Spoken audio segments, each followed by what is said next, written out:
আজকে আমি খুব সাধারণভাবে ভেটকি মাছের কাটা চচ্চড়ি রেসিপি শেয়ার করছি। জানি এটা খুব কমন রেসিপি, বাড়িতে সবাই বানিয়ে থাকে, তবে আমি কিভাবে রান্না করেছি সেই রেসিপিটাই আপনাদের সাথে শেয়ার করে নিচ্ছি। তার জন্য প্রথমে কিছুটা ভেটকি মাছের মাথা ভালো করে ধুয়ে জল ঝরিয়ে নিয়েছি। এরপর স্বাদমতো নুন, হলুদ গুঁড়ো আর কাশ্মীরি লঙ্কার গুঁড়ো দিয়ে মাছের মাথাগুলো ভালো করে মাখিয়ে 10 মিনিটের জন্য আমি রেস্টে রেখে দিব। আর একটা লেজ ছিল মাছের, সেটাও কিন্তু আমি ছোট ছোট টুকরো করে কেটে দিয়েছি। এবারে একটা কড়াই চাপিয়ে একটু বেশ পরিমাণে তেল দিয়ে দিব। তেলটা একদম ধোয়া ওঠা গরম হয়ে গেলে মাছের মাথাগুলো দিয়ে উল্টে পাল্টে লাল লাল করে মুচমুচে করে ভেজে নেব। মাছের মাথা ভাজা হতে হতে এদিকে আমি কিছুটা পেঁয়াজ কুচি করে নেব।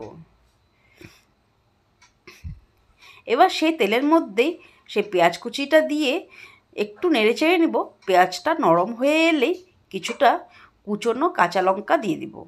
আর একসাথে আমি আদা, রসুন আর দুটো কাঁচা লঙ্কা পেস্ট করে নিয়েছি, সেটাও দিয়ে দিব। দিয়ে ভালো করে নাড়াচাড়া করে নেব কাঁচা গন্ধটা না যাওয়া অবধি।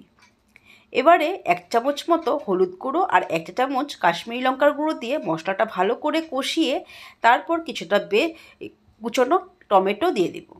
স্বাদ মতো নুন দিয়ে আবার একটু নাড়াচাড়া করে মাছের মাথাগুলো দিয়ে দিব।